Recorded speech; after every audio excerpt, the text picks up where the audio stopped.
அனைவருக்கும் வணக்கம். இன்னைக்கு அக்டோபர் 24 வெள்ளிக்கிழமை. இந்திய விண்வெளி அறிவியலாளரும் இந்திய விண்வெளி ஆய்வு நிறுவனத்தின் முன்னாள் தலைவருமான கஸ்தூரி ரங்கனோட பிறந்த தினம் என்று. கேரள மாநிலம் எர்ணாகுளத்தில் 1940ஆம் ஆண்டு பிறந்தவர். இவரது குடும்பம் நெல்லை மாவட்டத்தை பூர்வீகமாக கொண்டது. மும்பை பல்கலைக்கழகத்தில் இயற்பியலில் முதுகலை பட்டம் பெற்றார். அகமதாபாத் இயற்பியல் ஆய்வுக்கூடத்தில் நேஷனல் பிசிக்கல் லெபார்ட்டரியில் 1971 விண்வெளியியல் மற்றும் விண்வெளி இயற்பியலில் முனைவர் பட்டம் பெற்றார்.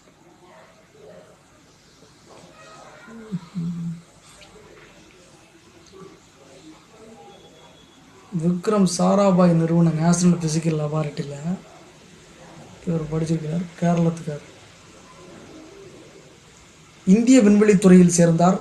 இன்சாட்டு, தொலை உணர்வு, ஐஆர்எஸ் செயற்கைக்கோள்கள், பாஸ்கரா, துருவ செயற்கைக்கோள், பிஎஸ்எல்வி, ஜிஎஸ்எல்வி ராக்கெட்டுகள் என பல மகத்தான திட்டங்களில்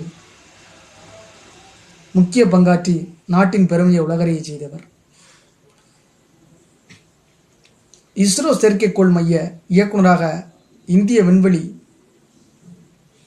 ஆணையத்தின் செயலாளராக பணியாற்றியவர். இந்திய விண்வெளி ஆராய்ச்சி நிறுவனத்தின் இஸ்ரோ தலைவராக 9 ஆண்டுகளுக்கு மேல் பணிபுரிந்தார். இந்தியாவின் கோள்கள் ஆராய்ச்சிக்கான முனைப்புகளை வழிநடத்தியவர். ஜிஎஸ்எல்வி MK3 ஆகியவற்றின் மேம்பட்ட செயல்திறன்களுக்கான ஆய்வுகள், உலகின் மிகச்சிறந்த தொலை உணர்வு வகையைச் சேர்ந்த IRS-1C, IRS-1D ஆகியவற்றை மேம்படுத்தியவர். தற்போது விண்வெளி ஆராய்ச்சிகளில் சாதனை படைக்கும் முன்னணி நாடுகளில் ஒன்றாக இந்தியா திகழ்கிறது. இந்த பெருமையை நாம் பெறுவதற்கு முக்கிய பங்காற்றியவர். வான் இயற்பியலாளரான இவர் உயர் ஆற்றல் கொண்ட எக்ஸ்ரே கதிர்கள், காமா கதிர்கள், வான் ஒளியியல் ஆகிய துறைகள் தொடர்பான ஆராய்ச்சிகளிலும் அதிக ஆர்வம் கொண்டிருந்தார்.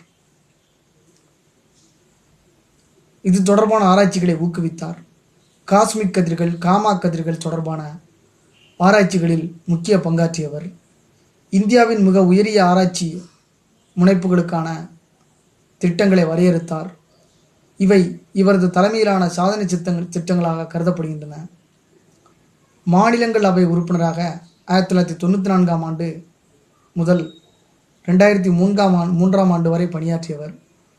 வானியல், விண்வெளி அறிவியல் குறித்து 240க்கும் மேற்பட்ட ஆய்வு கட்டுரைகளை வெளியிட்டிருக்கிறார். இவை தொடர்பாக 6 புத்தகங்களையும் எழுதியிருக்கிறார்.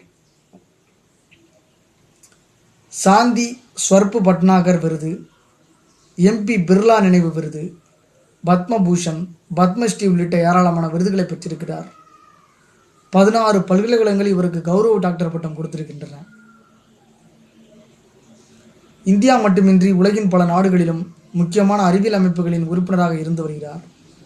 சர்வதேச வானியல் அகாடமி உறுப்பினராகவும் அதன் துணைத் தலைவராகவும் பணியாற்றியிருக்கிறார்.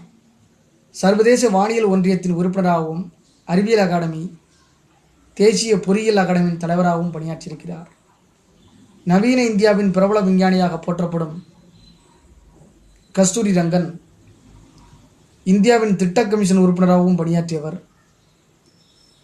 டெல்லியில் உள்ள ஜவஹர்லால் நேரு பல்கலைக்கழகத்தின்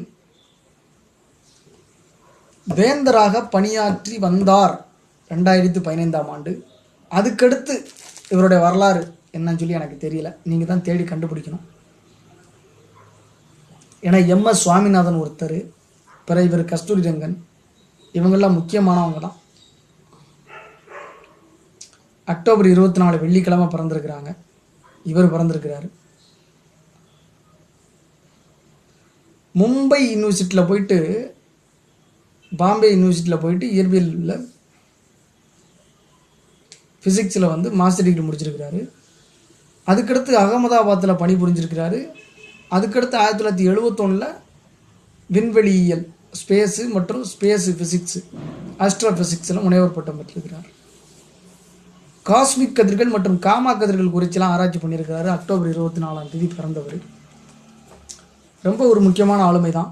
நாளைக்கு அக்டோபர் 25 சனிக்கிழமை பிரான்ஸோட கணித மேதை ஒருத்தரை நம்ம பார்க்க இருக்கிறோம்.